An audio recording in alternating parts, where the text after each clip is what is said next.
I call the meeting to order. Welcome to meeting number 73 of the Standing Committee on Procedure and House Affairs.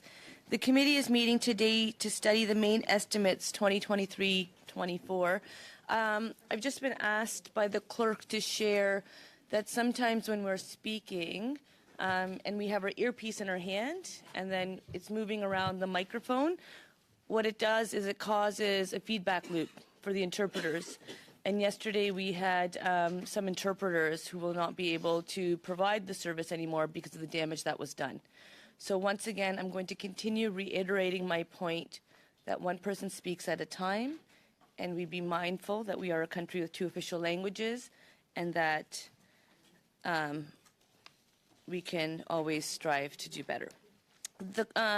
We have with us today the Honourable Anthony Rota, Speaker of the House of Commons, Mr. Eric Jans, Acting Clerk of the House of Commons, Michelle Patrice, Deputy Clerk Administration, Paul St. George, Chief Financial Officer, Larry Brookson, Director, Parliamentary Protective Services, Eric Sevar, Chief Financial Officer, PPS, and Robin Daigle, Chief Human Resources Officer, PPS. Mr. Speaker, you will have up to 10 minutes for an opening statement, after which we will proceed to questions from the committee members, and I welcome you to give me any extra time that you do not want to use. The floor is yours, Mr. Speaker. Welcome. Thank you, Madam Chair, members of the committee. It's my pleasure to be here today. As Speaker of the House of Commons, I will be presenting the main estimates for fiscal year 2023-2024 for the House of Commons and the Parliamentary Protective Services. These funds are required to allow both institutions to support the important work of members in their various roles as parliamentarians.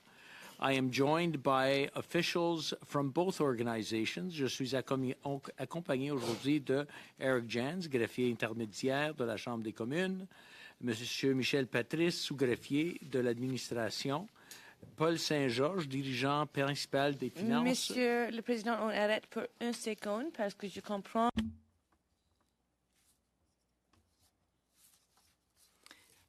The system should be working now, yes. You should hear the English now, yes. All right, we continue. I will just read the names. Larry Brookson, Eric Savard, Robin Daigle. They are all here today to answer your questions. Elements of the 2023-2024 main estimates for the House of Commons tabled in the Chamber on February 15th, 2023. The main estimates total $597.1 million. This represents a net increase of $34.1 million compared to 2022-2023 main estimates. I want to highlight that the main estimates were reviewed and approved by the Board of Internal Economy at its meeting of December 7th, 2022. I will present the main estimates for the House of Commons according to the 3 major categories in line with the handout that you received. The financial impact associated with these categories represents the year-over-year change from 2022 to 2023 main estimates. The 3 categories are board-approved initiatives, cost of living and inflationary increases, and the other one is a miscellaneous other items. I will begin with the funding of $4.2 million for the board-approved initiatives. On December 1st, 2022, the board approved $1.9 million for the professional development of employees of members, House officers, and National Caucus research offices as a permanent and centrally funded initiative. Other board-approved initiatives included $1.3 million in funding for members' security support enhancements. De plus, le Bureau a approuvé un The board also approved $0.7 million in funding for the establishment of an Accessibility Secretariat to oversee the implementation of the House of Commons Accessibility Plan for 2023-2025. Additionally, this category includes net funding of $0.4 million for conferences and assemblies. This includes an amount of $1.2 million in temporary funding for the hosting of the 31st annual session of the Organization for Security and Cooperation in Europe Parliamentary Assembly, offset by approximately $1 million as a result of sunsetting of the funds included in the 2022-2023 main estimates. To the cost of living and inflationary increases. This category represents an overall adjustment of $27.1 million. Annual adjustments are an annual adjustment to the members and House officers' office budgets and travel status expense account is based on the adjusted consumer price index, or as we know it, the CPI. In December 2022, the board approved an increase based on 6% CPI in September of the previous year. The main estimates reflect a corresponding adjustment of $11.7 million. $12.8 million in adjustments are for the constituency office lease allocation. In June 2022, the board authorized members to charge to central budget their constituency office leasing costs up to $3,000 per month. The board also approved an annual increase to this allocation based on the adjusted CPI. De plus, puisque l'indemnité. Furthermore, members' sessional allowance and additional salaries are statutory in nature and are adjusted every year in accordance with the Parliament of Canada Act. They were increased by 2% on the 1st of April 2022, which translates into an increase of approximately $1.3 million in the estimates. Economic increases are also essential to recruitment efforts for the House administration, including the PAGE program. Funding for this is accounted for in the estimates in the amount of $1.1 million. The third and final category for the House of Commons, other items. This represents an increase of $2.7 million and includes the following funding. $2.1 million for employee benefits plans, $0.4 million for contributions to members' pensions plans as determined by the Treasury Board, and $0.2 million for the electoral supplement adjustment due to the change in number of members representing densely populated constituencies following the general election of September 2021. Je vais maintenant vous présenter le budget principal. I will now present the 2023-2024 main estimates for the Parliamentary Protective Service.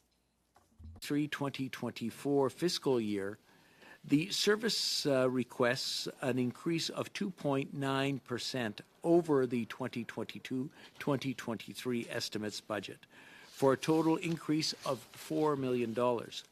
The expenditures making up the increase can be grouped under the following four categories: personnel, training facility, inflationary costs, and diversity, inclusion, and belonging.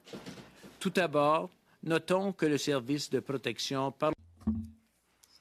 Before I go into the details of each category, it's worth noting that the service strives to meet the needs and expectations of the parliamentary community and effectively fulfill its mandate to protect in a context where threats are ever-changing by focusing on health, safety, and well-being of employees and staying true to its commitment to inclusion, diversity, and belonging. Categories is of personnel, which in total represents $1.9 million. The majority of this amount, $1.4 million, is associated with salary rate increases following the signing of a collective agreement with the protection group, approximately 500 members, and subsequent extensions of these rates to the unrepresented employees of the service, who represent approximately 200 members. La deuxième catégorie, ça va être A second category is that of training and represents $1.3 million. Most of these costs are linked to the service's need for a suitable interior training facility. expenses totaling approximately $0.5 million make up the third category. This amount represents various cost increases passed down to the service by other interdependent parties with whom the service engages through, for example, legal level agreements. The fourth and final category is that of diversity, inclusion, and belonging. Knowledge, awareness, and application of equity, diversity, and inclusion is essential to the service's daily work. The sum of $150,000 was earmarked to support the service's efforts in developing tools and initiatives that not only build the service's culture, but that also serve the parliamentary community while ensuring pivotal learning and development opportunities along the way. En conclusion, In closing, the service has delivered conservative estimates that demonstrate a commitment to stabilization and to financial stewardship. stop there. Or I thought that beep meant I had to stop. Okay. I got the look. Boy, I'm going to have to learn that one. It's not the look, but you're asking me like a question that you know, like, what do you want me to say, Mr. Speaker? But you know how we function in this place, and you know that resources are very limited. Your table does a really good job to try to get us extra resources, but we know they are strained right now. So with that, I'm going to go into 6-minute rounds, starting with Mr. Nader, followed by Mr. Turnbull, puis Madame Goudreau, and then ending with Ms. Blaney. Mr. Nader. Thank you, Madam Chair, and through you, thank you to our witnesses for joining us today. I want to begin, Mr. Speaker. We know that from past presentations that there are robust sharing agreements in place between corporate security offices and certain law enforcement offices. I'm curious whether similar sharing exists with security intelligence, so specifically CSIS, whether there's any sharing of information between House Security with CSIS. There is, but perhaps we could ask the Sergeant at Arms maybe to come to the table and give a bit more detail, and I don't know to what degree that's possible, given sensitivity of the question. And I did joke earlier that Mr. McDonnell wasn't with us at the table, so now he's joining us.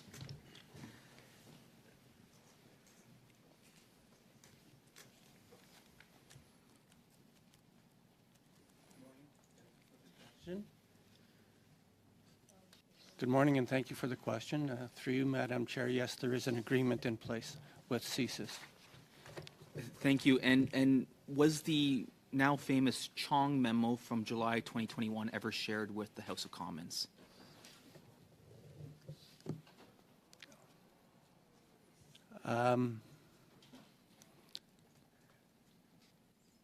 Recently, yes. Recently, but not in July of 2021? No. Thank you for that. Would more information sharing improve your job if you were to receive more regular information sharing from intelligence agencies? We've recently signed a memorandum of understanding with CSIS and ITAC, and yes, it's improving daily. Thank you for that, Mr. McDonnell.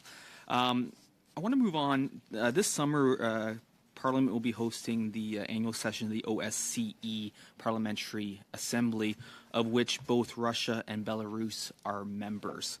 I'm curious whether any Canadian tax dollars will be used to roll out the red carpet, so to speak, for Russia and Belarus this summer. There's obviously funding that's been made available to host a conference in general. It's not earmarked for specific countries, specific delegations.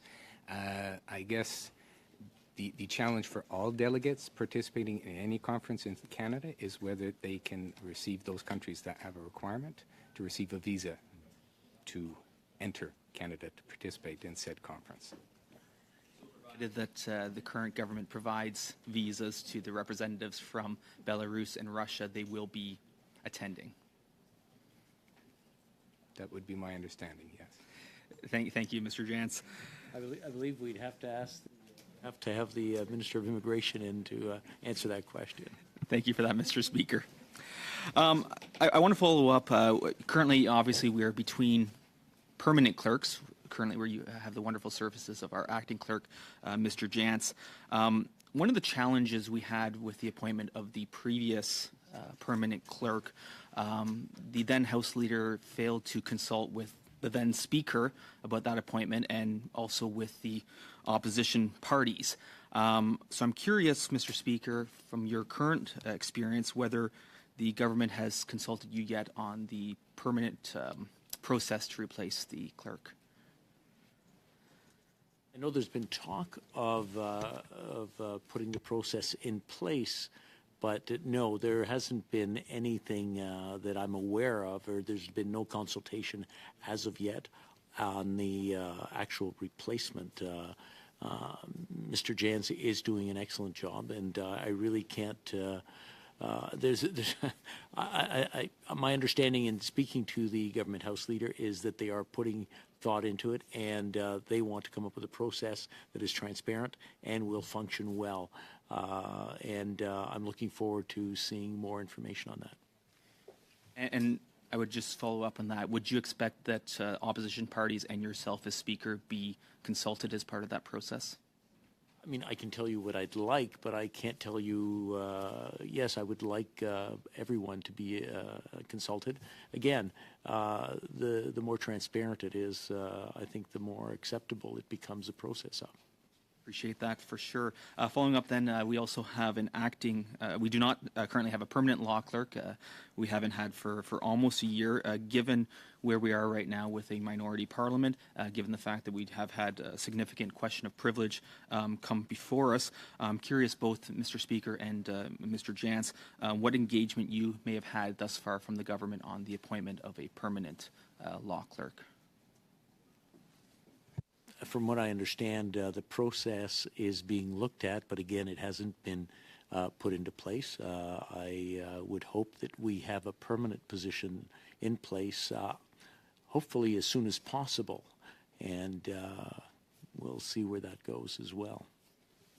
Maybe I can just add that I've had a couple of meetings with a PCO on the process to select a next law clerk, so it should be rolling out soon. Sorry, could you just repeat that last 10 seconds? I said it should be rolling out soon, the process to select a permanent law clerk. No, thank you for that. Final question I want to follow up on is the recently approved 3-year strategic plan for House administration. When it was brought before the Board of Internal Economy, the impartiality had been dropped from the express values of the House administration. I understand that's been re-added back in. Given the challenges that we face with the former clerk and regrettable allegations, I'll leave that to be responded to in the second round.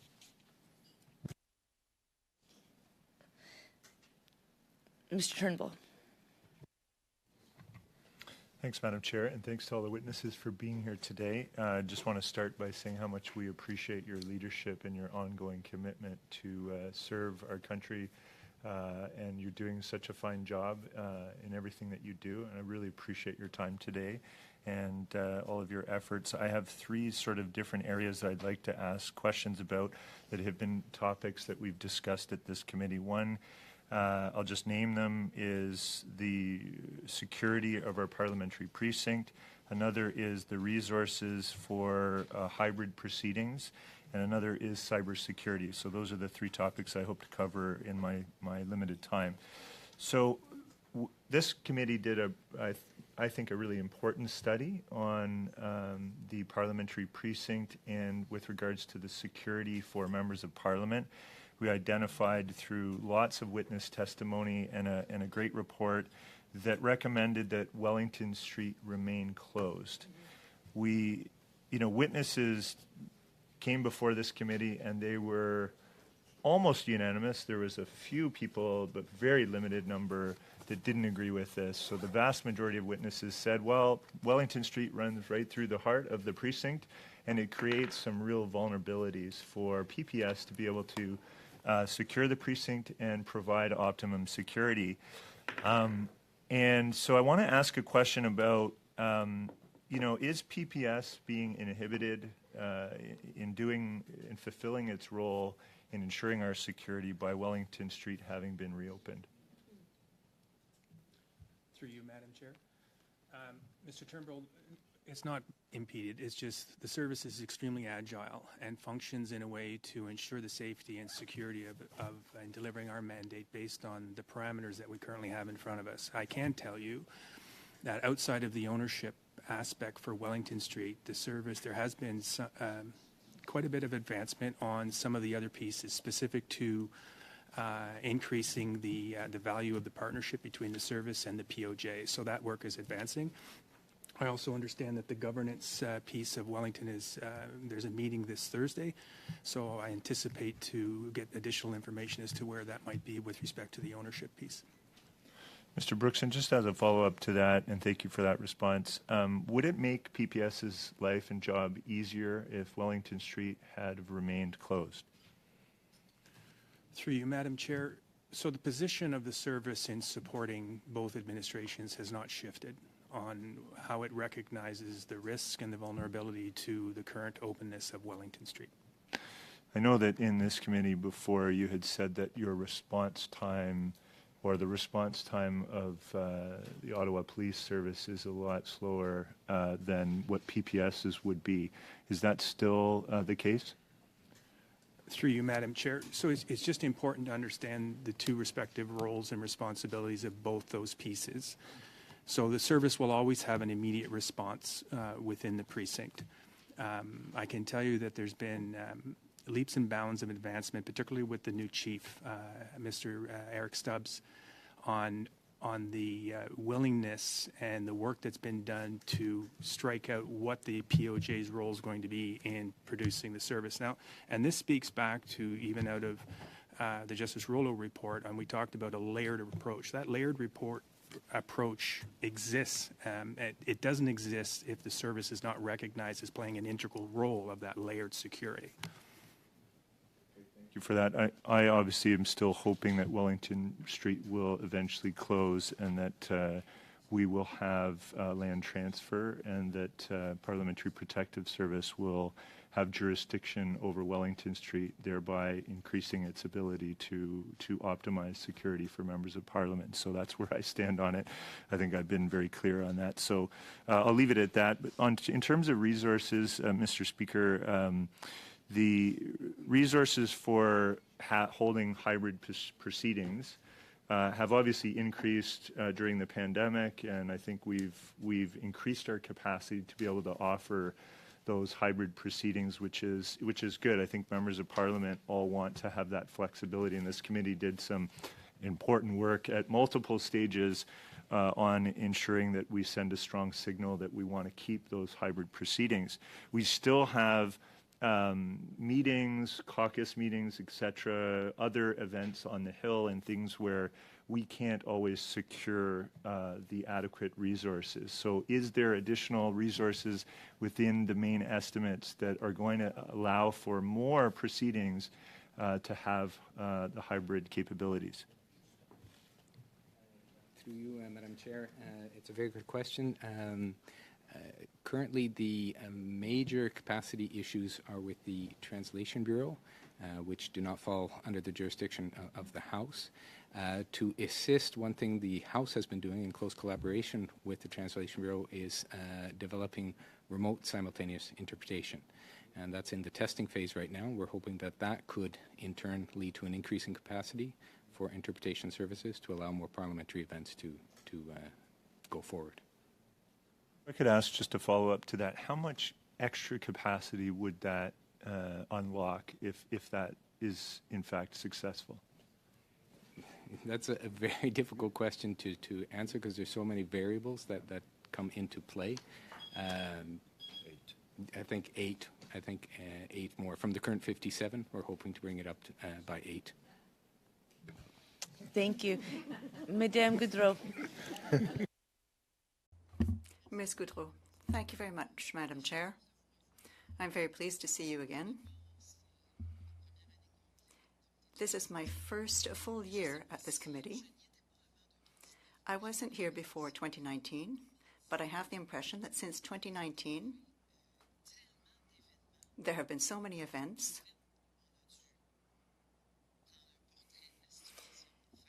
that forced us to look at the situation and deal with issues that were tremendous, especially when I look at safety of parliamentarians, the employees and their families, as well as the increase in cyber threats. When you said in your opening remarks that we are going to train staff, we do remember that a year ago there was a problem with a lack of staff, and I was wondering what was going to happen in terms of training of personnel to heighten security.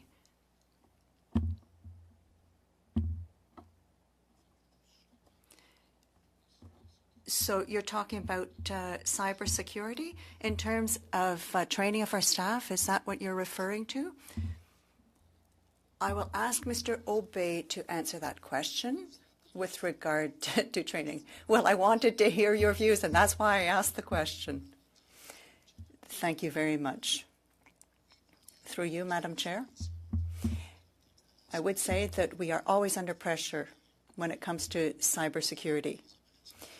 Obviously, we don't want to have an impact on parliamentary procedures, so we have to make sure that we train our staff properly, and we have to have procedures in place to make sure that our defense lines are there and protective.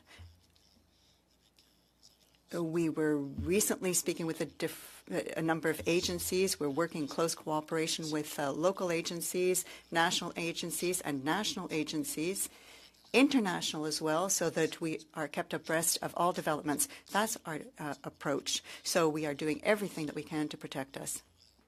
That said, we always keep aware of what's going on, but there's always a lot of pressure to make sure that we maintain security here on Parliament Hill. Do we have everything we need to react super quickly to that type of cyber threat? I would say that if we have needs like that, we have always had support from other services. We constantly adapt. If we do have the need for additional support, I want to make sure that I am in a position that I can make those requests. We do have good partners to work with us. We always experience different things, and we have never had any issues having access to the resources and the people to make sure that we protect everyone here in the parliamentary precinct. We've never had to call on other resources, but I know that I am able to do so. I would invite you to ensure that is in place, because if there's ever a legislative issue whereby there was a need to speed up the process, we have to be ready. That's what I've been saying for quite some time. In fact, the people in our constituencies are interested in this as well. There was a task force that was set up following the situation with the convoy. What is happening with the working group when it comes to communication, prevention of a threat of this type? I'd like to have a follow-up on that. I'd like to know what's happening on the security front. Well, let me start by saying that indeed we have a cooperative relationship with a number of partners to deal with the type of situation that occurred last February. Our Sergeant-at-Arms and Parliamentary Protective Services offered preventive services. We have a dedicated team that looks at various social media to assess potential threats or disruptive events that may occur. There's certainly a great partnership between PPS and the Sergeant-at-Arms Office and other partners. Mr. Brookson may want to add something, and perhaps somebody else would as well. I will have a more specific question. We were dealing with the fact that there could be an individual who expresses concern about a potential threat. I know that there could be a cyber attack or another type of threat in person. But what about people who can get personal protection? Is there an oversight group? Is there a special protection group? Yes, there is a group that offers personnel protection.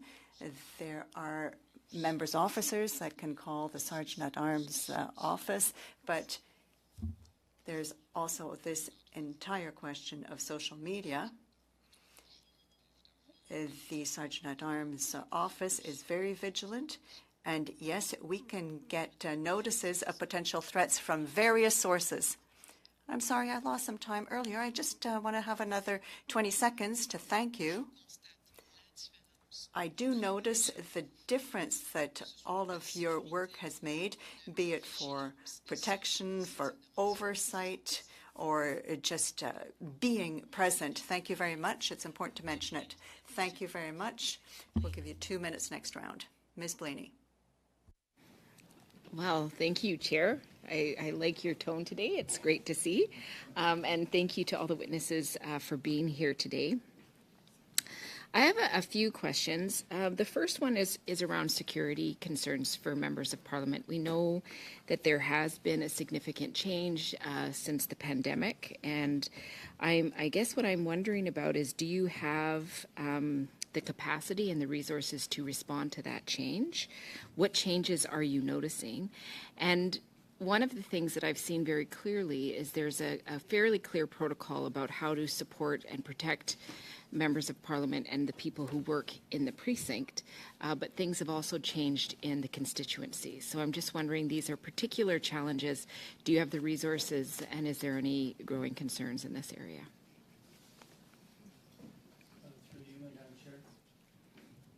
I do believe we have the resources. Madame Blaney, we have different programs for members of Parliament in their constituencies, we have a residential security program. We have a constituency office security program. We have an outreach program with 91 police forces of jurisdiction. We're in contact when there is a threat against a member of Parliament with the RCMP Protective Operations Center. And we also, as the Deputy Clerk mentioned, we have the ability to monitor social media and identify threats or even the harassment of our members of Parliament. So currently, yes, I do believe we have the resources, Chair. Well, thank you for that. I also have some questions around cybersecurity. It's an interesting one, and I know that it's ever changing, but I'm just curious. We had an issue in this committee not too long ago where we had some witnesses from the Alliance Canada-Hong Kong, and all of a sudden we started having a lot of challenges, and there was some assumptions made that maybe it was foreign interference. So I don't expect you to be able to tell me in detail what may have happened there, but I'm just wondering if we have the resources to respond to that. What is the protocols around having international witnesses? Because that was part of the challenge. We actually had somebody streaming in from Hong Kong. And how do members, how are we alerted if there is a concern that's come forward? Through you, Madam Chair. Madam Lenny, I'm aware of the issue that happened in this committee, and I can inform the committee that it wasn't a security issue. It was actually an operational issue that caused the event that happened, and the impact to the committee and the impact of the witness. So that's the first answer. I could go into details, but it basically was a configuration issue between two rooms that basically led to microphones starting and stopping, and it wasn't linked to a security issue.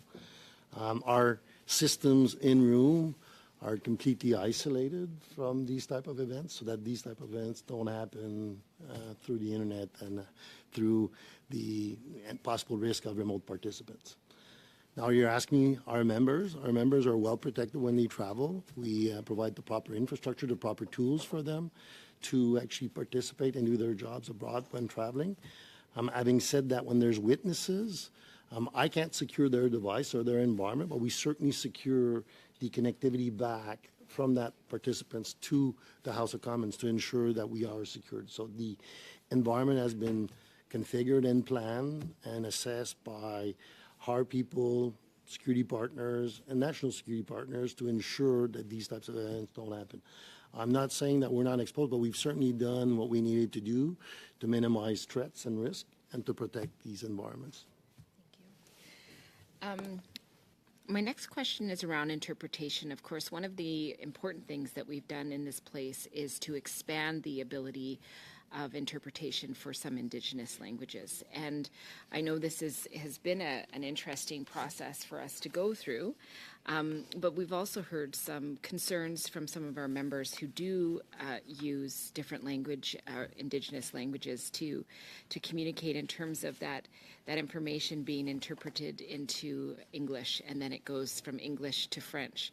So there's definitely a challenging thing for time there. So one of my questions is just how are we working on making that more effective? And then the second question is, now that we're exploring expanding interpretations to virtual interpretation, I'm just wondering, will we eventually look at Indigenous languages? Because I would imagine that if we could find interpreters from across the country, they may be able to do more of that work in this place. Through you, Madam Chair, maybe I'll start and then hand off to Stéphane. You're absolutely right that there's two components to this challenge. There's the technical component that Stéphane can maybe address, and then there's the human resources component. There is the ability for members to use Indigenous languages in the House. There's a process that's put in place to make a request for it, and then through the Translation Bureau, we see if we can't find interpreters. Most cases we can. There are some cases where it's just not possible, and we're hoping, yes, more technology might be a solution to expand the pool of Indigenous language interpreters. But maybe just very quickly to Stéphane on the technical side. Through you, Ms. Chair, just quickly. So the technologies in the rooms and in the chamber allows for this to happen. We can have multiple languages. The real discussion will be the impacts to other products that we have, such as the Answered, the broadcasting. We just need to make sure it's planned and with the appropriate time to make this happen. Thank you. We'll now go to 5 minutes to Mr. Cooper, followed by Mrs. Romanato. Mr. Cooper. Thank you, Madam Chair. Thank you to Mr. Speaker for being here, as well as to all of the witnesses. I'm going to direct my question to whoever is in the best position to answer my questions, although I think it will likely be Mr. McDonnell. In answer to a question posed by Mr. Nader, Mr. McDonnell, through you, Madam Chair, you stated that the July 20th, 2021 intelligence assessment concerning Member of Parliament Michael Chong being targeted by an accredited Beijing diplomat at the Toronto consulate was recently shared with the House of Commons. Does any witness have any insight why that was only recently shared with the House of Commons and not shared back in July of 2021? Through you, Madam Chair, we didn't have an agreement in place with CSIS at that time for the sharing of intelligence, us with them or them with us. And we're a non-government department, so it created somewhat of a challenge before that MOU was signed. And that agreement came into effect when? 30th of March this year. Thank you for that. And has any information from CSIS or any other intelligence agency been provided to the information provided to the House of Commons that would indicate that any other members of Parliament are being targeted by Beijing or any other hostile foreign state? You, Madam Chair? Yes. And can you elaborate on the number? Again, I'm not asking you to name the individual members, but can you provide a number? Through you, Madam Chair? No, And why is it that you cannot provide a number? because the information was given to us in confidence by CSIS under the terms and agreements of the MOU. I'm not at liberty to disclose that information at this time. Okay. And is there a protocol in place to inform members of Parliament when the House of Commons receives this information from CSIS? Through you, Madam Chair, it is my understanding that CSIS will be providing that information to any MP that is targeted by a foreign government. So there is no protocol in place, is your answer? For you, Madam Chair, there is a protocol in place now under the terms of the Memorandum of Understanding to advise my office who is being targeted by a foreign government. However, through you, Madam Chair, CSIS is the lead agency. Thank you for that. And when CSIS advises your office pursuant to the protocol, what do you do with that information? That information is, a file is generated, and then we will take the appropriate investigative measures and techniques to monitor the safety and security of the said member. And as far as informing the said member, that would, just for clarification, that pursuant to the protocol, it would not be your office or the Speaker's office that would undertake that. Am I correct in my understanding? For you, Madam Chair, that is correct. And it would be left to the discretion of CSIS based upon their determination of whether it would be appropriate? For you, Madam Chair, I can't answer that for CSIS. That would be speculation on my part. Okay, thank you for that. And I will reserve the balance of my time for Mr. Berthold. 27 seconds. Okay, well, I guess there's very little. Yeah, but est-ce que vous pouvez, je vais en profiter pour... I will ask for some information. I was wondering whether you could tell us about any progress being made with the construction of a center block. Yes, we can send you the timeline that we have, but I can tell you that right now the work is proceeding very well. That's my quick answer in less than 20 seconds. Thanks. Well done. Ms. Romanado. Thank you very much, Madam Chair. And through you, I'd like to thank the witnesses for being here today. I'm going to focus on three areas. And again, whichever witness is most appropriate to respond, I will leave it to you to decide. We talked a little bit about MP security, and I know that since I was elected in 2015, we've seen a lot of advancement in terms of our physical safety, whether it be the panic buttons that we have been provided, our residents' security systems, constituency offices. But one of the areas that I've been talking a little bit about, and I haven't received any updates and or movement on, is when the House is in session. Right now it's what we call silly season, and we're sitting until midnight often. And what happens is, you've got a group of MPs who the House will adjourn at midnight, and we're walking into downtown Ottawa at 12:30 at night. And I'd asked, I remember in a previous meeting, to see if it's possible for the shuttle bus to possibly do a loop to some of the local hotels, because some people, we work it out amongst ourselves to walk home together so that we're not walking alone. It's great that I have my panic button, but it's just basically going to record somebody attacking me.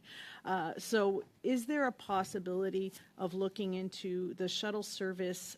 I know that with the Senate building being a little further away, we do pass in front of hotels. Is this something that could be put in place for those who feel that they need it?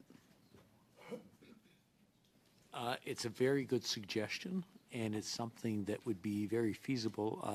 Can we look into it? And what we'll do is we'll get back to you, or get back to the committee with some form of recommendation on that. As you say, the late nights are of concern, and the last thing we want is someone being alone out on the streets, and where a bus could easily solve that. They're making the loop anyways. Expanding it by an extra few minutes is not going to break the bank. Very good. Thank you. We'll get back to you on that. Thank you. So I do want to follow up on another issue, and it might sound bizarre. When you were last here in April of 2022, I brought this up, and I'm glad we have Mr. Brookson and the Sergeant at Arms and the Speaker here in front of you, and I'm sure you know where I'm going to go with this. When we were in Centre Block, the two entrances, both for the Senate and for the House of Commons, had, I guess, an overhang, so that the Parliamentary Protective Service, who were outside waiting for the MPs and the senators to come in, were covered from the elements. Right now in West Block, the entrance that's coming off of Wellington has no cover over it. So right now our PPS officers are exposed to the elements. They're standing out in freezing cold, but also I've actually witnessed a chunk of ice fall from West Block and almost hit an agent. Now, if it had been one of us, I'm sure something would get put in there, but I would be remiss to not ask, and I understand there might be a line of sight issue, but is there not a way that we can have some sort of overhang or canopy or protective structure put in place temporarily while we're in West Block to protect the agents that are here to protect us? I would be most remiss if I did not ask again about putting something in place. Through you, Madam Chair, I very much appreciate the concern and the question, and the service does everything that it can. And currently what we're looking at is a posture review for the service across the board. It's more than just adequate coverage from the elements. Our human assets are our number one priority, particularly the role that they play. And more often it's a conversation as to where we place those assets rather than where they currently reside, particularly since we've fused completely together from east, west, and the exterior operation, where some of these ESA positions, as I call them, or the exterior line of sight, can be covered by the exterior operation most often. So I'm committed to coming back to both administrations on that review, hopefully in early fall. Thank you. And if I have time, quickly to the Speaker, with redistribution, they'll be adding 5 new members of Parliament next time around. Have we started looking at the space requirements that are going to be required for those additional MPs? That's something that we constantly monitor and look at the different options. And it is very important that everyone have adequate space to do their job. And that's something that I have no concerns that we'll be short. We'll be fine as far as the 5 new members goes. Thank you. Thank you. We will now have a 2-minute round, and we will on va commencer avec Madame Goudreau, suivi par Madame Blaney. We'll start with Ms. Boudreau, followed by Ms. Blaney. Ms. Goudreau? I just lost 10 seconds. Thank you very much, Madam Chair. Since I have very little time, I would like to say that the opening statements were very explicit, so I don't have any specific question, but I would like each of you to tell me what your big lessons were in 2022-23. That would also reassure people with regard to the House of Commons, and the Parliamentary Protection Services have done an excellent job. So who would like to start? What was the biggest lesson learned? Perhaps I can start. Since I started in 2019, I have been very impressed with the people who are working for the House. whether it be in the House itself for protection services or whatever. Everyone is there to do everything they can to make sure that the House of Commons works properly and to ensure that members of Parliament can serve their constituents. I am always impressed every day when I come here. I see people who are willing to give their all, if not more. The human resources that we have here are absolutely fantastic. I am impressed every day. And with regard to security, what are the big lessons of the year?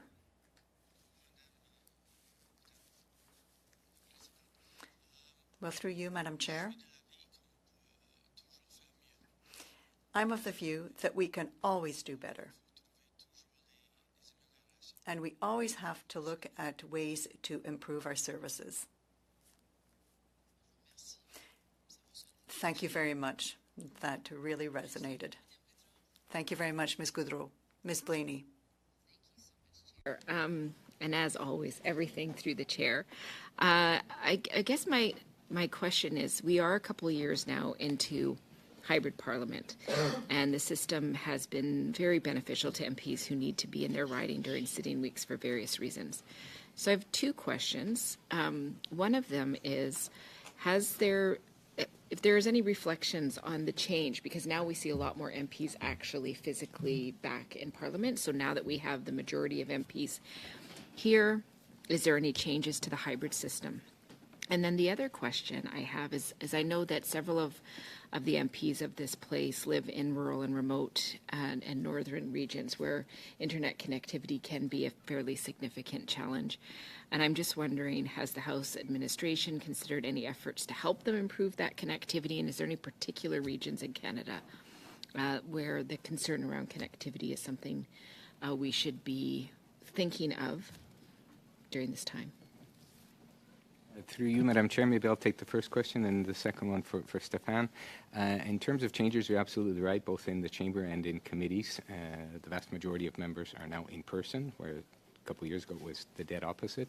In terms of the resources required, it's about the same, whether one or two individuals are participating remotely or whether the vast majority are. It takes about the same amount of resources in terms of the House administration and our partners.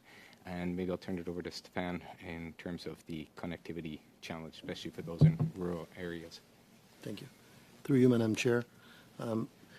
Yes, we are constantly looking at opportunities to help the members that are suffering from, I would say, lesser quality to actually interact with Parliament. If you're asking me where are the areas, it's certainly the northern regions of Canada. Like we're still seeing, risk as far as providing them availability of connectivity for making sure that they can participate as other members. Merci. Mr. Cooper. Thank you, Madam Chair. I'm going to direct my questions to Mr. McDonnell. Mr. McDonnell, you indicated that the Memorandum of Understanding between the House of Commons and CSIS was signed on March 30th of this year. Has the Memorandum of Understanding and any protocol pursuant to that Memorandum of Understanding been updated since May the 1st? Review, Madam Chair. No. Okay, thank you for that. Mr. Patrice, you were cut off, or you had very little time to answer a big question, but Mr. Berthold posed to you, so I'll give you the remaining time to elaborate on progress at Centre Block, and I guess the big overriding question is, when are we going to be back at Centre Block? I wish I would have that answer. Through you, Madam to Chair. Answer in French. Like I said, the project is doing well right now in terms of the excavation, in terms of the Parliamentary Welcome Centre. That is really progressing well. In terms of the schematic design, also it's completed. We're now moving into design development. I'm going to say in terms of progress, the involvement of the working group that has been established by the board is very helpful to receive feedback and decision in terms of the point of view of members, in terms of their need, because as we often said, this is your workplace, and we want to do a modern parliament that's going to serve your needs. So that engagement is key to the success of this project. So, for example, in terms of decision that has been made, the recommendation that has been made by the working group and recommended to the board, there is, for example, the infill of the Hall of Honor, where they're going to have 3 additional floors for the benefit of members. Thank you. Monsieur Fergus? Merci beaucoup, Madame la Présidente. Puis j'aimerais remercier. Thank you, Madam Chair. I would like to thank everyone for being here today. I will go very quickly. Mr. Speaker, you spoke about efforts being made to improve diversity and inclusion. House collect disaggregated data, and in terms of its personnel and its employees and the services that it offers. And the reason why I ask that is that it's been a recent initiative of the Government of Canada to go further in collecting disaggregated data so that we could just have an idea as to how the breakdown works. No one's looking to blame anyone for where we are, but looking forward to how making sure that the House is as reflective of the rich diversity of our country. The data is collected. Yes, it is. I mean, I'm not sure how else to answer that. Our HR department is very active in that, and just recently we had a report. And if you, I don't think I'm speaking out of line, that if you tune in on Thursday for the Board of Internal Economy, we'll be getting a report on that exactly. So yes, we are very conscious of that, and Canada is a very diverse nation, and I've always described it as like a fabric, and it has many different materials woven into it. Those materials are people, and each one comes from different parts of the country, and we bring it all together, and our fabric is very strong, and we want to make sure that we know what's in it so that we can make it reflective of any bills we pass will be reflective of what of our people. Et puis dans les 20 secondes qui me restent, Madame la Présidente. And in the 20 seconds I have remaining, normally I would ask questions about Wellington Street, but a number of MPs have asked those questions. So I would like to add my voice to the fact that I believe that the government should become the owner of Wellington Street to ensure that Canadians and members of Parliament are well protected. Committee members, I'll just echo our appreciation for the work that you do. I will also, as the previous clerk was mentioned, give him a shout out for the good work that he did. Previous clerks, including our current interim clerk, we know how hard it is to do the work. Well, we don't. You do it, and we appreciate it. Mr. Speaker and the entire team, thank you for the addition of Mr. Obey and our Sergeant of Arms, Mr. McDonnell. I know you were not slated to be here, but you did a great job. If there's anything else you would like to share, please just share it with the clerk. We'll have it translated and circulated around. With that, we wish you a really good rest of the day, and we're going to do a really quick switch over because our second panel's here. Thank you. On behalf of my team and Mr. McDonnell as well, even if I want to thank you all for your questions. Thank you.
call the meeting back to order.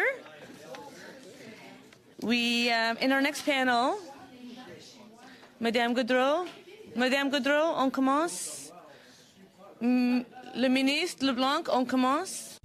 We are about to start. Yes, is everybody ready? The Honourable Dominic LeBlanc, Minister of Intergovernmental Affairs, Infrastructure and Communities, accompanied by Alan Sutherland, Assistant Secretary to the Cabinet Machinery of Government. Minister, you will have up to 5 minutes for your opening comments. Welcome to Prague. Madam Chair, thank you for having me. I'll try and be brief. It's a bit intimidating. When Al and I show up here by ourselves, the entire room evacuates. So either the two of us count for those 40 people behind us, or maybe this is like sort of an ambush. So we'll see how it goes. Madam Chair, I have told you I have a news conference with my colleagues Mendicino and Lametti at 1:15 on a bail reform bill, which I know will interest colleagues. So I do have a hard stop at 1. That's why I'll be very brief. Madame la Présidente, je suis heureux évidemment de m'adresser au comité. Madam Chair, I'm very pleased to be here with this committee today to talk about the main estimates for the Parliamentary Leaders Debate team. I'm here with Al Sutherland, who is Assistant Deputy Secretary at the Privy Council. As you know, it is important for us to support our democratic institutions. Canadians have a number of reasons to be proud of their democracy. But as you know, like I do,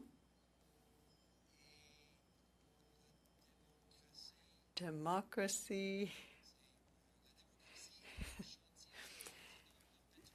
is an area that requires our constant attention. Particularly of Prague, for the commitment that all of you invest every day in our democracy and our democratic institutions. Madam Chair, the leaders' debates play an essential role in federal elections and are a cornerstone of Canada's healthy, vibrant, and diverse democracy. Since its creation in 2018, the Independent Leaders Debates Commission, or LDC, has engaged Canadians during 2 federal elections, 2019 and 2021, providing a platform for citizens to compare and learn more about prospective prime ministers and their ideas and visions for our country. While the Leaders Debate Commission relies on limited administrative support from the Privy Council Office, it conducts its mandate with complete independence and in the public interest. Le mandat de celle-ci est d'organiser 2 débats. Évidemment. The mandate of this group is to organize 2 debates, one in each official language, and it is under the independent commissioner's supervision, and to have a committee made up of 7 members. The idea is to try to draw lessons from the debate of 2021. In fact, we discussed this at this committee. I presented the recommendations that were presented on the 10th of May of last year. As Minister, I have received the mandate to look at those recommendations, to improve the leaders' debate, and to take the necessary steps to ensure that the debates continue to serve a public interest. Discussions have already been held with the Commission on the way to follow up on the report's recommendations as part of its current mandate.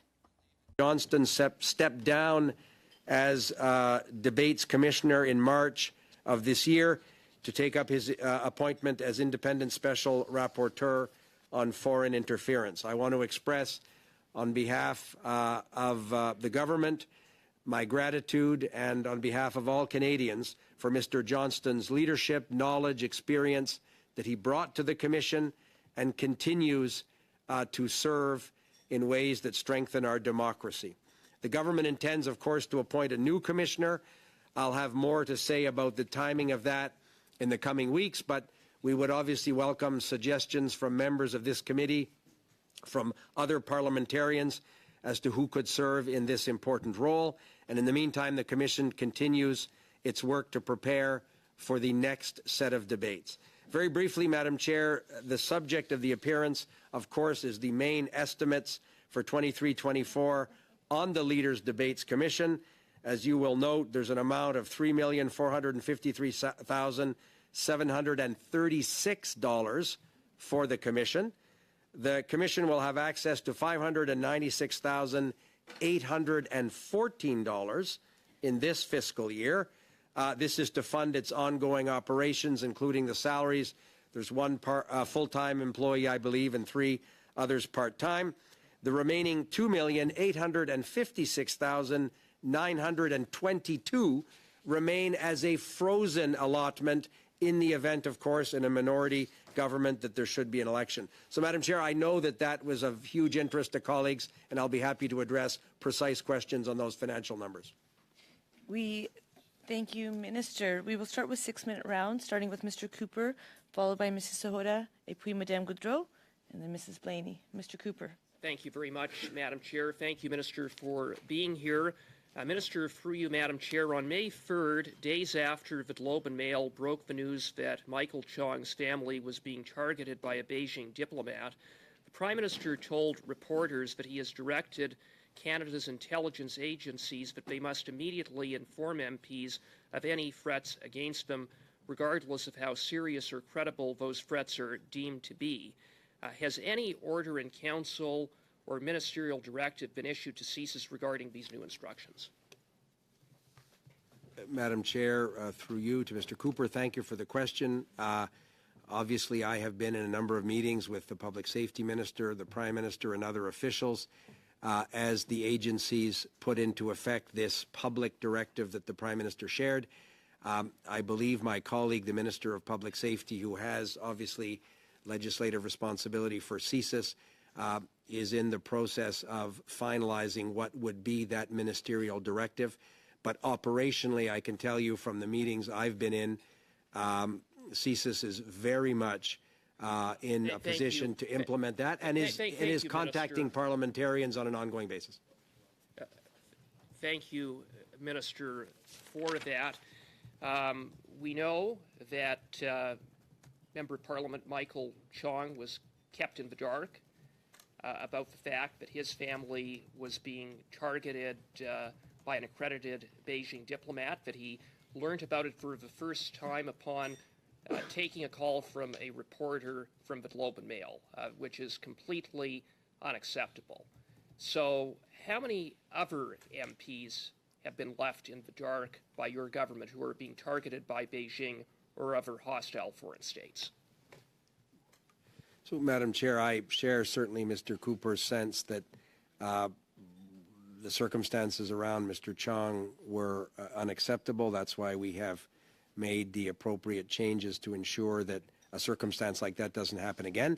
And I know that CSIS, under the authority of the Public Safety Minister, is reviewing all of the information they have, and the Public Safety Minister is in the best position, or the Director of CSIS, to talk about those circumstances. I, obviously, Madam Chair, aren't going to talk about individual cases in a public forum like this, but I can reassure committee members that all of the necessary steps to ensure what happened to Mr. Chong does not happen to others, and our government is very much seized with this issue.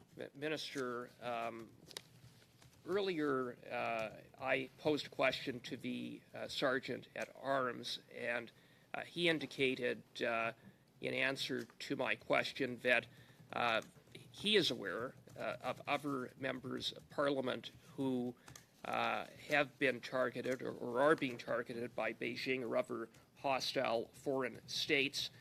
Can you confirm whether those MPs have been briefed or are being briefed?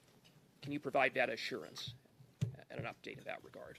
So, Madam Chair, I obviously can't speak for the Sergeant at Arms. He's somebody I've worked with for a long time, and I think he's doing a terrific job, and he very much has the safety and security of members of Parliament and our staff at heart. So I have full confidence that he'll take what measures are appropriate based on the advice that he'll receive from intelligence agencies and police agencies. But to Mr. Cooper's question specifically, I do know that officials of CSIS that are the appropriate ones to provide this kind of information are reviewing all of the intelligence that they would have that would speak to the exact issue that Mr. Cooper raised, and are taking the appropriate steps to get in touch with those parliamentarians that may be concerned. That shouldn't happen from a minister responsible for democratic institutions, and it shouldn't obviously happen at a public committee hearing, but we do recognize the importance of that happening. Well, Madam Chair, Minister, through you, Madam Chair, the buck stops with the Prime Minister and with your government. CSIS informed this committee that when elected officials are targeted, that information is conveyed to the government. Consistent with that, we know that the intelligence assessment from CSIS of July 20th, 2021 concerning Michael Chong was sent to the Prime Minister's department, the PCO, as well as to relevant departments, including Global Affairs Canada. So it's not just a matter of passing the buck down to CSIS. It is the responsibility of your government to see that members of Parliament who are being targeted by hostile foreign states are being briefed and being briefed on a forthwith basis so that this doesn't happen again. So I ask you again, what steps are being taken? How many MPs have been briefed? How many more need to be briefed? And when will all MPs who your government is aware have been targeted will have that a briefing? So, Madam Chair, I accept Mr. Cooper's premise that the government is responsible for ensuring that officials of the security and intelligence apparatus are the ones best able to speak to individual circumstances or incidents and concerns. And I am aware, and the Public Safety Minister can probably speak in the detail that is appropriate in these national security incidences. But I am aware that steps are being taken and have been taken in recent days and are being taken currently to get in touch with a number of parliamentarians who have come to the attention of the security and intelligence community. Why are they? Well, I'll just very briefly. Why are they only next being? round? Okay. Thank you. Mrs. Sahota. Thank you, and thank you, Minister, for being here today. I appreciate your update on the Leaders Debate Commission, and look forward to hearing about the process, I guess, on your next visit to our committee. Is there something more, though, that you could let us know as to the process of selecting another commissioner? Will the process remain the same? Are there some adjustments being made to the process? Anything that's being changed from having undergone the process for the very first time last time? So, Madam Chair, Ms. Sahota asks, I think, a very important question, one that we're obviously reflecting upon. The current structure of the Commission is established by Order in Council. That was the structure we put in place in 2019 and renewed again in 2021. We obviously recognize that the Debates Commissioner has to be someone whose impartiality and experience in democracy, in public affairs, perhaps in journalism, somebody has to bring to this role a credible, nonpartisan body of work and experience. We think that members of Parliament should be able to offer views as to who perhaps would be the ideal candidate to fill this position. My own view is it should be somebody who's bilingual. That's just my own view. I think it would be difficult in the case of one commissioner to have somebody who's not bilingual. Ultimately, Madam Chair, we expect it to be an Order in Council appointment. It's a decision, it's a recommendation I would make to Cabinet for a Governor in Council appointment. But because of the very unique nature of this work, it has to be somebody who is beyond reproach. I'm working with the Privy Council office on a potential list of nominees. We haven't landed in any way even on a shorter list. We're working from a larger list of potential people, but we would hope that political parties, members of this committee, organizations representing democracy groups, perhaps journalists, would offer views as to who might fill this role, and we're very much interested in those suggestions. So David Johnston made many contributions to the leaders' debate last time, but there were also many challenges that were faced having done so for the very first time. Would you speak to some of the positives and the negatives, perhaps, that, or the positive outcomes and the challenges that you think, from your perspective, the Leaders Commission faced, and how we can resolve that in the future? Madam Chair, those are again, I think, very germane questions. I know that Mr. Johnston appeared before this committee in a session, I think, subsequent to one where I had appeared previously as well. I share Ms. Sahota's view in terms of his service to the country in many roles. I think he acknowledged, and we've acknowledged, that the English language debate in the 2021 election created some controversy, particularly around a particular opening question in the province of Quebec. That's understandable and regrettable. I can't speak to the structure or those decisions. Obviously, I didn't make them. The commissioner and his advisory group came to those conclusions. Mr. Johnston has spoken about those challenges. The challenge around organizing the debates where the commission would have the sole authority around the format versus the issue around accommodating the necessary elements of journalistic integrity. I'm not an expert in that space. I can't speak to that. I recognize the importance of hearing thoughtful voices and getting that right. But Ms. Sahota asked in terms of the success of the commission.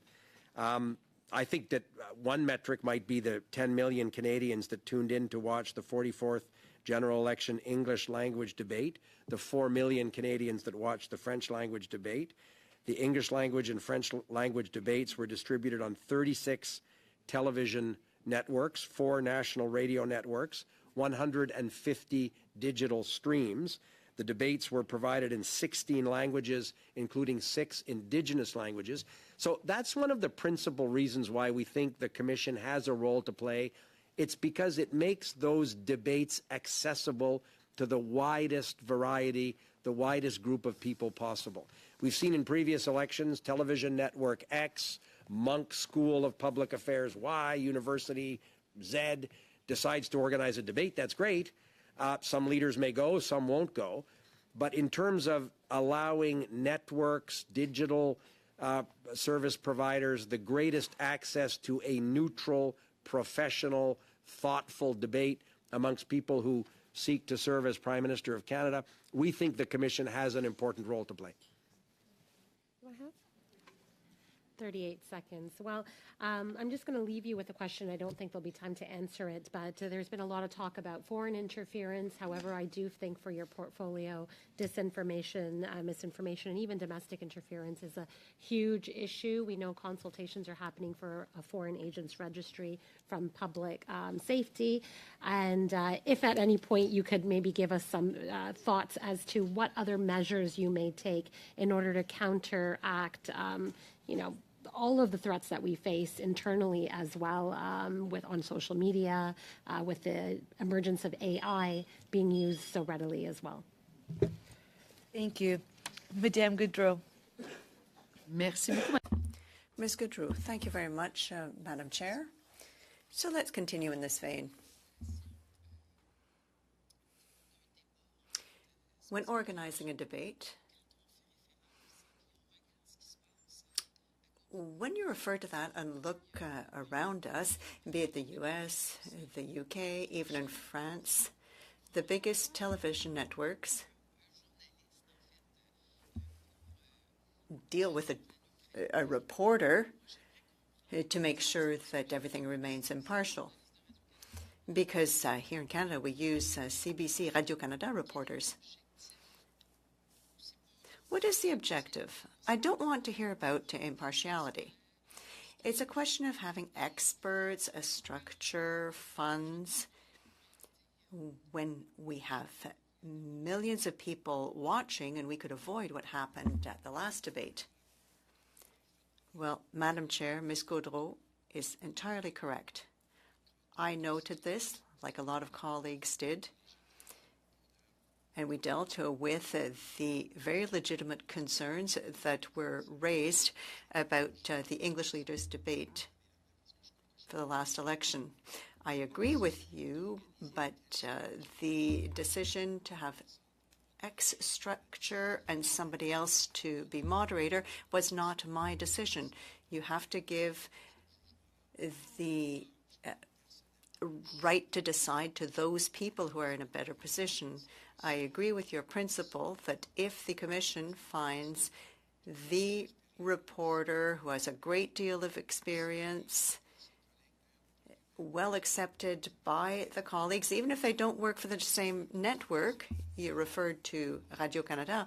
I didn't see any controversy from people from TVA, for example. They didn't object to that person being there. So I think that the next commissioner, I hope you will invite him or her to your committee, and in my discussion with him or her, I would like to have the answer to that question, because we would like to avoid the unfortunate circumstances of the last time. Well, when I look at those circumstances, through you, Madam Chair, I would like to know whether you are aware of the fact that the Commissioner apologized for the political decision, but as well to the leaders who participated.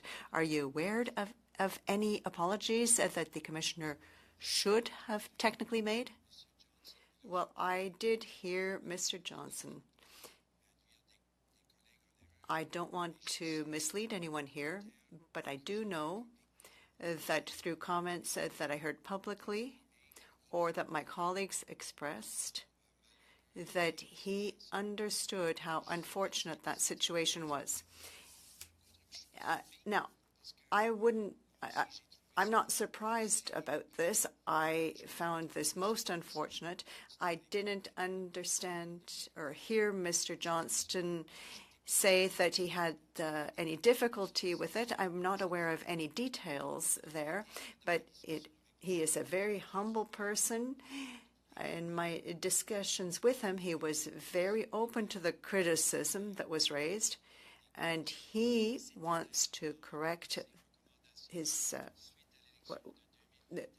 reaction, what happened, and there were recommendations made in the report of 2021, and I'm sure the Commissioner is going to study those, and I'm glad to see that he or she will have the support of his colleagues.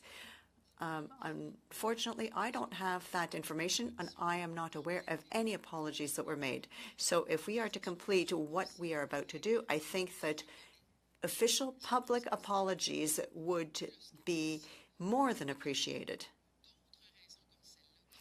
It's perhaps a reason such as those that we, especially the Bloc Québécois, did not understand the appointment of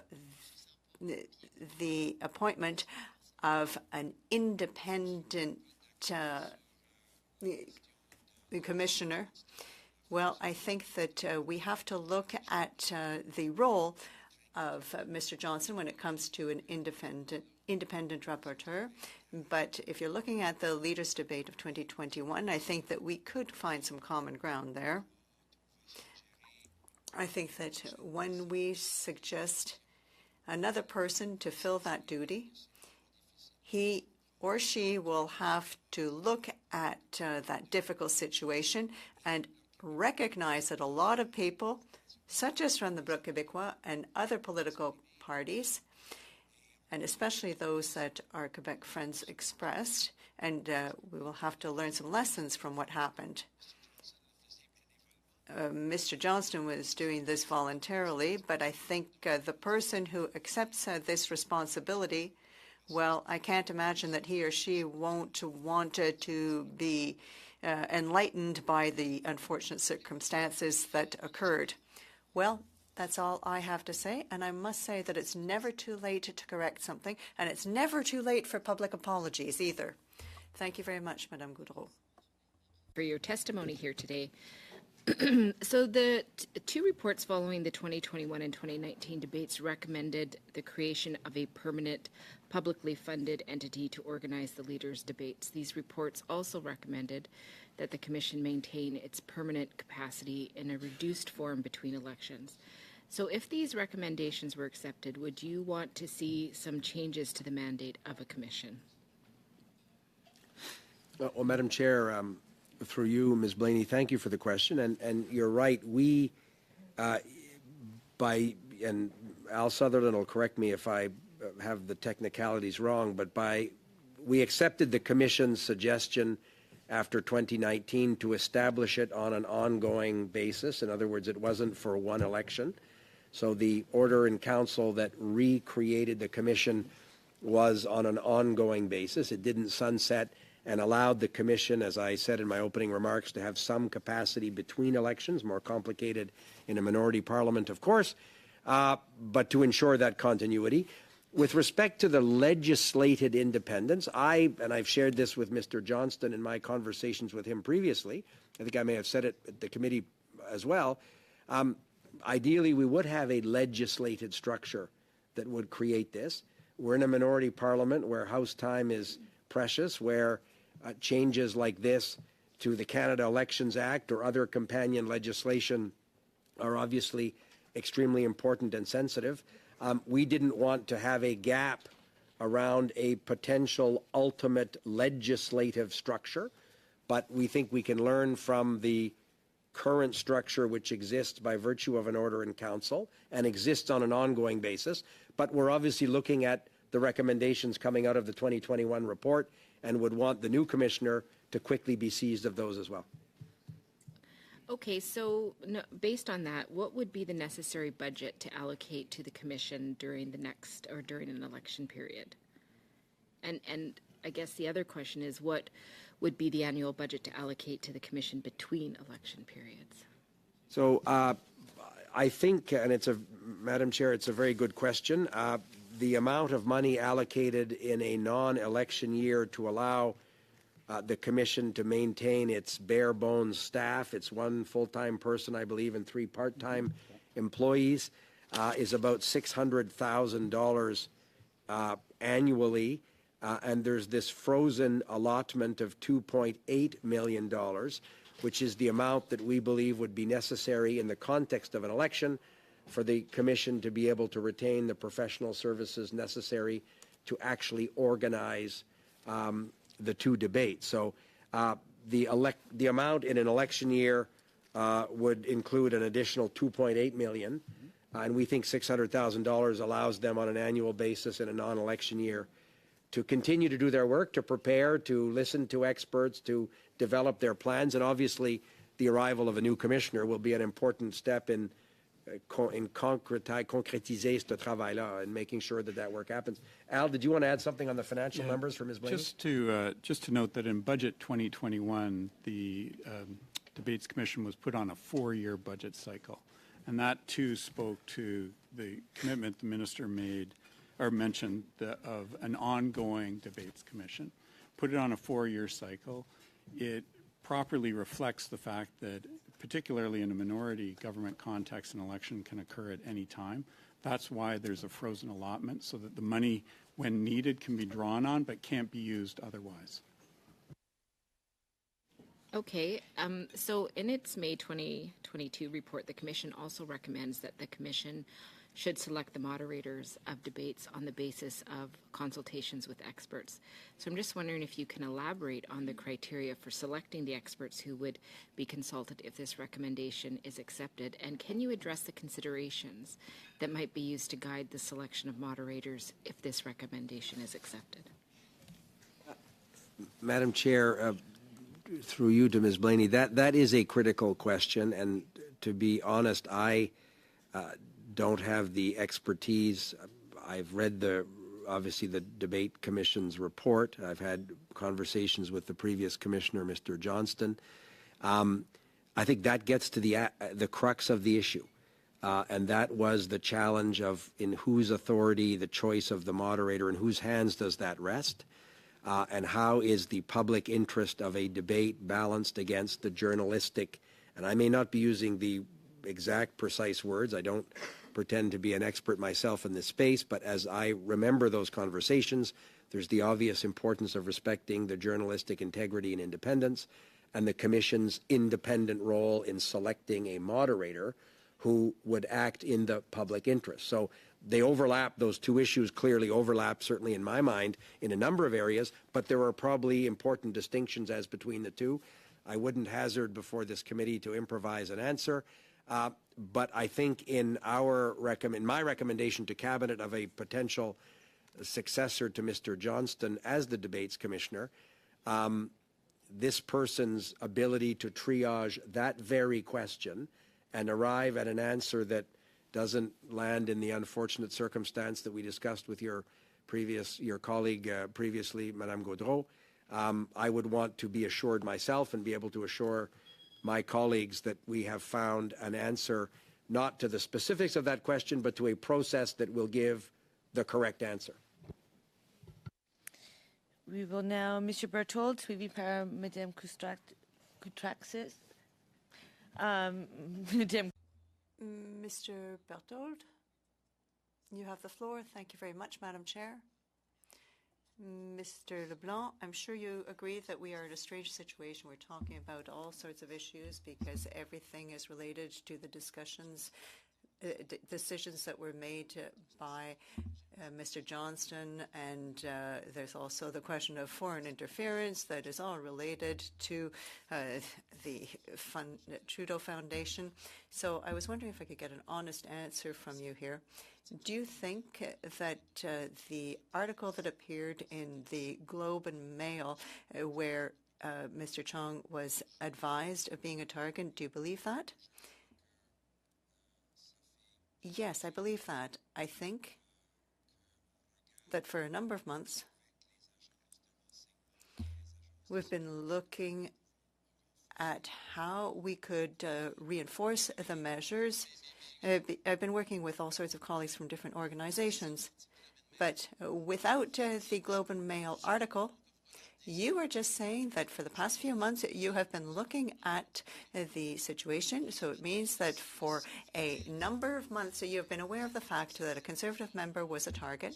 So you're saying, Mr. LeBlanc, I would like you to go back a little bit. I asked you if you believe that the Globe and Mail article was the trigger, and you just said, no, no, no, we were on that for a few months before that. And we were looking at the situation. And magically, one day you decided that because of an article, you're going to advise the member in question.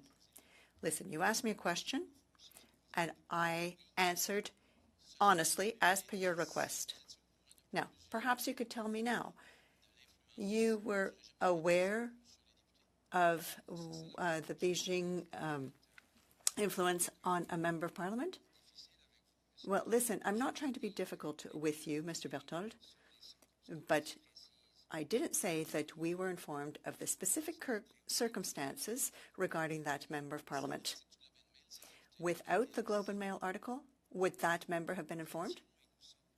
We were and are still constantly trying to find ways to strengthen ways to counter foreign interference, how to introduce more robust defensive measures, and we were in discussions with CSIS and Minister Mendicino and others. Well, it's clearly just because the government was caught off guard following this article in the Globe and Mail that Mr. Chong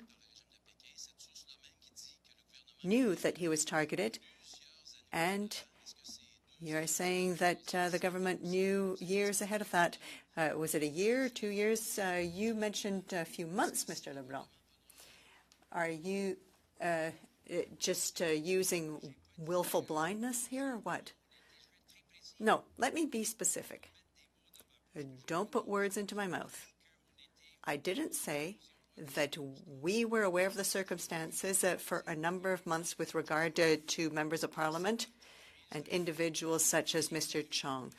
I said that for a number of months, because of the evolving threat, myself, the Minister of Foreign Affairs, and Mr. Mendicino were looking at our internal measures and trying to see how we could strengthen them.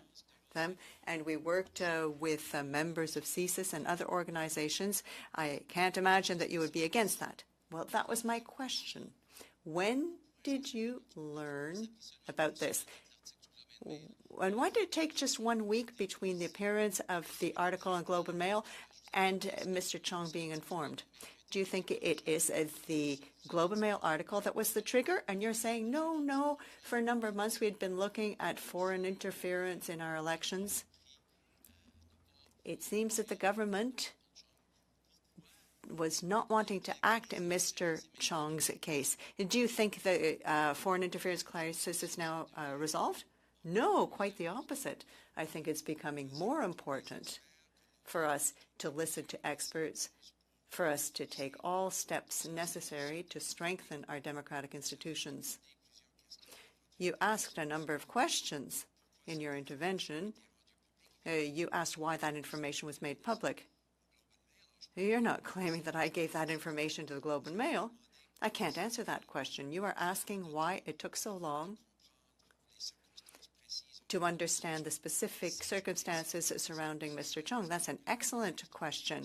That is the question that the Prime Minister, Mendocino, and I are asking our security officers. We're doing all we can to make sure this doesn't occur again. Mr. Koutrakis. Thank you, Madam Chair, and through you, welcome, Minister, and thank you for your testimony this afternoon. I'd like to give you the opportunity, Minister, to tell this committee the steps our government has taken to address the issue of foreign interference, and if you can also compare this with the actions that were taken by previous governments. So, Madam Chair, thank you for that question. Madame Koutrakis' question is very important. Simple answer to your question, Madam Chair, there were effectively no measures that existed before our government won the 2015 election. The first general election where there were a series of discrete and deliberate measures in place to detect, respond to, mitigate, and ultimately, if necessary, inform Canadians around foreign interference was the 2019 election. Our colleague, Karina Gould, at the time had been Minister of Democratic Institutions. That's when many of these measures were stood up. We changed the legislation, Parliament changed the legislation in 2018 to plug some loopholes around potential foreign financing in the Canadian electoral system. So those are measures that have existed for 6 years, 5 or 6 years. We, as a government, decided to, for example, at the G7 summit in Charlevoix in the province of Quebec, the Prime Minister agreed with G7 leaders around establishing a rapid response mechanism, because this threat is not unique to Canada. Many of our allies around the world and other big democracies like those in the G7 face similar threats. We modernized the Elections Act in 2018. Those amendments to the Canada Elections Act brought in, for example, advertising and reporting regimes for fundraising events and for party leadership contestants. Those were new measures. In 2019, we unveiled the Protecting Democracy Plan, which had 4 important pillars. One was enhancing citizen preparedness, citizen resilience. One of your colleagues spoke about the challenge of misinformation and disinformation. It's increasingly a threat to free and fair elections. The best remedy is to inoculate Canadians to those threats. That has to be done by civil society and outside experts to the extent possible. We improved organizational readiness within the Government of Canada, provided, for example, briefings to all political parties, to designated representatives who were security cleared to receive this information. We set up this Security and Intelligence Threat to Elections Task Force, a group of professionals that head our security and intelligence agencies that would provide advice. And perhaps you took note, we stood up again that group in the context of these ongoing by-elections that were called for later next month. And we also passed the Canada Declaration on Electoral Integrity online provisions, again, to hold social media platforms accountable for their role, appropriate role in dealing with disinformation and misinformation. And it's an ongoing effort, Madam Chair.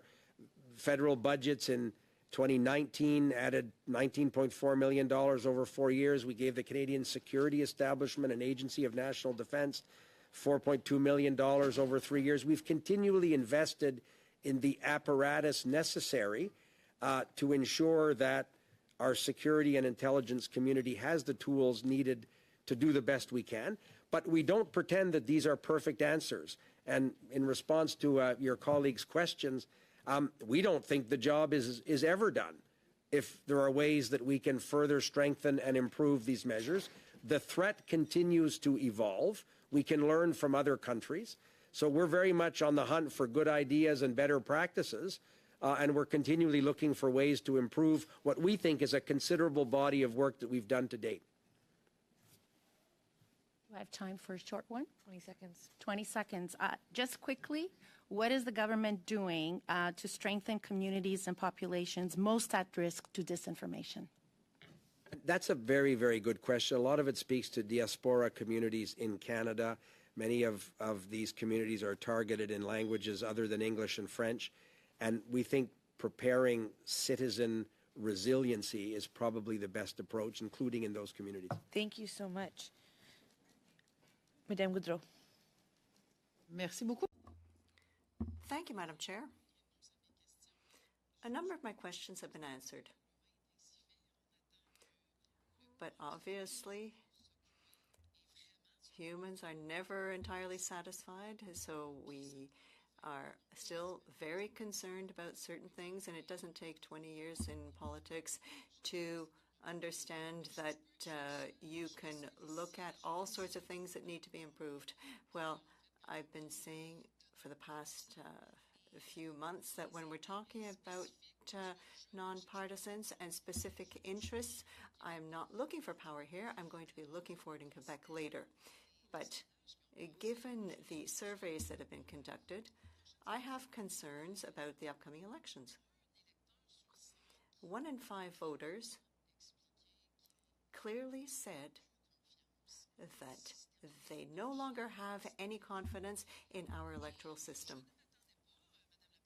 Madam Chair, I wasn't expecting our committee to start looking at interference, but here we are on the 23rd of May. We're going to have some results that are going to be expected.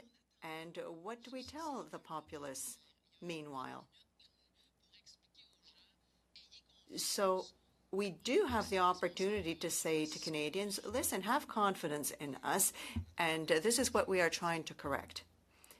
Madam Chair, that's an excellent question. It's true that Ms. Goudreau has the virtue of saying that her political party does not seek to be the ruling party in Canada. I'm not going to be in disagreement with that, but to mix up these two issues, well, I would say that the members of the Bloc were probably some of the best partisans that I have seen for our parliamentary system, and they clearly respect democracy and the parliamentary process. But it's true that you don't have aspirations like others to form government. Your statement is very important because all political parties in the House should share in this. They should ensure that Canadians have confidence in our institutions. I do share Ms. Goudreau's concerns about the challenges ahead. We have to strengthen what we already have in place, and we have to continue listening to the suggestions from colleagues such as yourself. Thank you very much, Mr. Minister. Ms. Blaney. Before I ask questions of the minister, I just want to read in a notice of motion. I will be emailing that to the clerk and we can send it around. I'll read it out and then I'll get on to asking questions. So the motion is as follows, that the committee recognize that, 1, a 2014 resolution prioritized by the Liberal Party of Canada called for an all-party process to be instituted involving expert assistance and citizen participation to report to Parliament within 12 months with the recommendations for electoral reforms, including, without limitation, a preferential ballot and or some form of proportional representation to represent Canadians more fairly and serve Canada better. 2, the 2015 Liberal election campaign included a promise to end the first-past-the-post electoral system. 3, the 2016 report of the Standing Committee on Electoral Reform observed that a majority of experts who testified recommended proportional representation. The government stated it would undertake a period of comprehensive and effective citizen engagement before proposing specific changes to the current federal voting system. 4, a ledger poll conducted in September 2020 showed that 76% of respondents supported a move to proportional representation and 80% supported the idea of striking a nonpartisan independent citizens' assembly on electoral reform. 5, in 2021, the Procedure and House Affairs Committee passed a motion to undertake a study of the National Citizens' Assembly on electoral reform, and that the committee urged the Government of Canada to establish a nonpartisan National Citizens' Assembly on electoral reform, and B, recommend to the House that it task the Standing Committee on Procedure and House Affairs with developing guidelines for establishment of an assembly and report these to the House by December 15, 2023. And my first question, and obviously my last within limited time I have to the Minister, is around misinformation and the fact that Finland is actually coming out as quite a strong leader. And part of that is having extensive education in many of their programs, not only in elementary school, but all the way into college and university. And not limited to just that classroom setting, but every classroom setting. I'm wondering if that's something that you're working with in other levels of government. So, Madam Chair, I know colleagues would be so interested in that answer. Poor Al Sutherland was having flashbacks to that democratic reform period here. I want to make sure that Al's okay. When Ms. Blaney read that motion. So, in answer to her question, yes, that was one of the countries that was identified for me in terms of best practices around civics, around education, starting with school-age children. The challenge, of course, is in a federal system that is entirely in provincial jurisdiction. I can imagine your colleague to your right having views if we were to offer curricula suggestions in schools, but we would entirely support the idea of greater citizen awareness, starting with younger people. Thank you. We will get about 4.5 minutes, Mr. Cooper. Thank you very much, Madam Chair. Mr. Sutherland, through you, Madam Chair, you are the Assistant Secretary to the Cabinet at the PCO for the Machinery of Government. You're the lead PCO official on democratic files.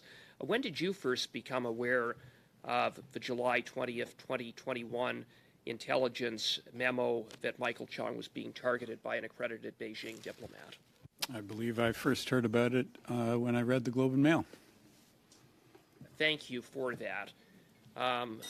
Minister, you implicitly acknowledged that sitting members of Parliament other than Michael Chong have been left in the dark. We know that at least 2 other members of Parliament are in the process or have been recently briefed that they have been a target of the Beijing regime. Why is it that only now, after it was reported in the Globe and Mail that Michael Chong had been kept in the dark, that steps now are being undertaken to brief members of Parliament? Why has it taken this Prime Minister so long to realize that MPs should be briefed when they're the target of Beijing and other hostile foreign states? Isn't it because the Prime Minister did nothing, covered it up, and now is in damage control mode? Well, I don't think it'll surprise you, Madam Chair, that I don't share Mr. Cooper's pessimism and those highly inappropriate words at the end of his question. I don't associate myself with those at all. I would think the Prime Minister acts in the opposite sense of those words.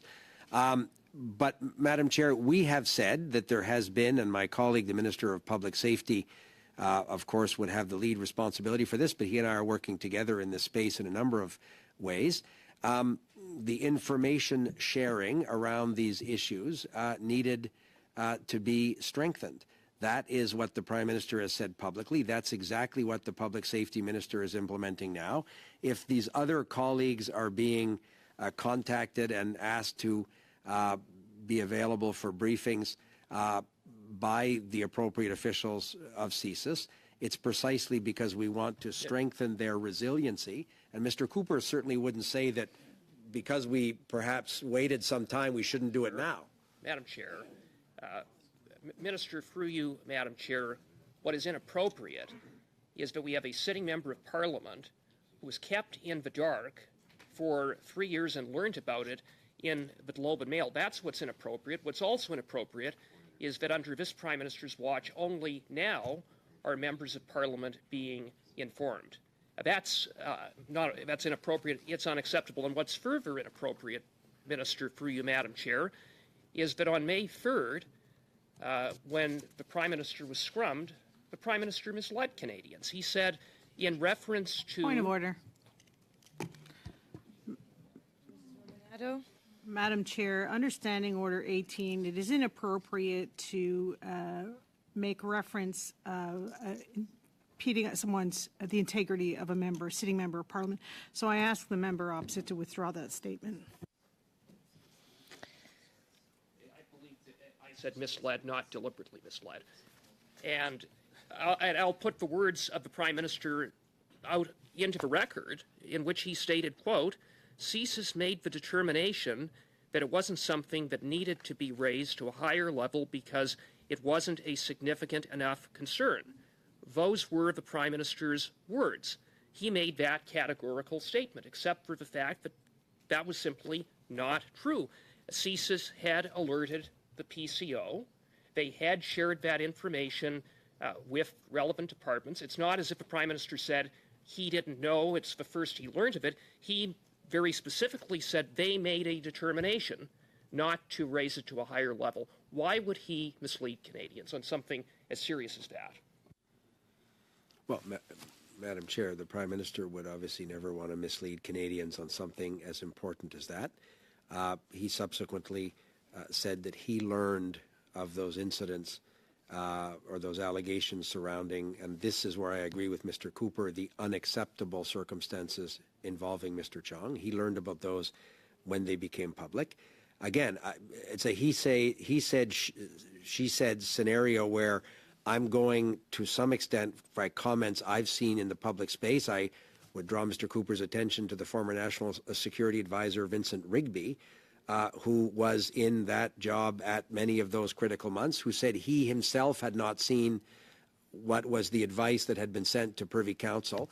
So I think parsing who saw what piece of information when is interesting, and it makes a great episode of Matlock. Minister, but Madam Chair, I would think what's important is for the government to strengthen... So I'm going to pause real quick, because when both of us are speaking, it's tough when both of you are speaking, because when I speak, nobody else would be speaking. I am going to just give the last 10 seconds to Mr. Cooper, because it's the easiest way. Madam Speaker, the Prime Minister misled Canadians. He made a very specific statement that proved not to be true. It's part of a continued pattern, and it's all the more disturbing that the Prime Minister claims that he was kept in the dark. This from a Prime Minister who is supposedly briefed on national security matters, reads everything, and nothing is held currently back from him. Continue with our Monsieur Fergus.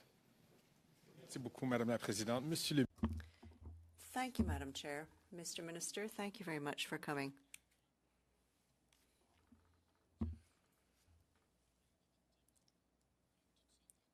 A few times there are people who are going to criticize you, but sometimes that's necessary. I was wondering whether you could tell us exactly what happened with Mr. Chong.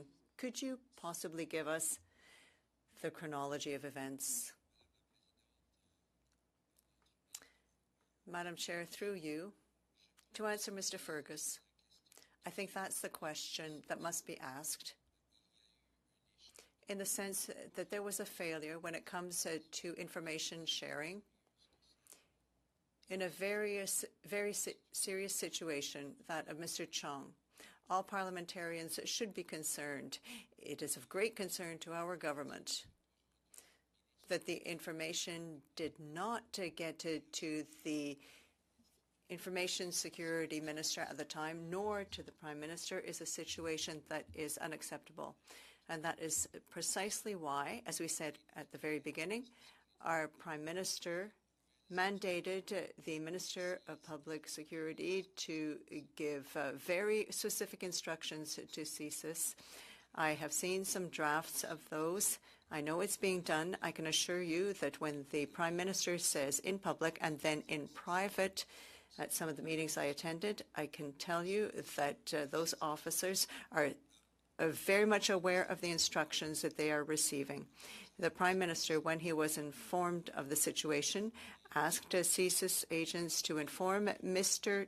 Chong, to the best of their ability, of the circumstances surrounding the allegations. The circumstances were very concerning, and that was done.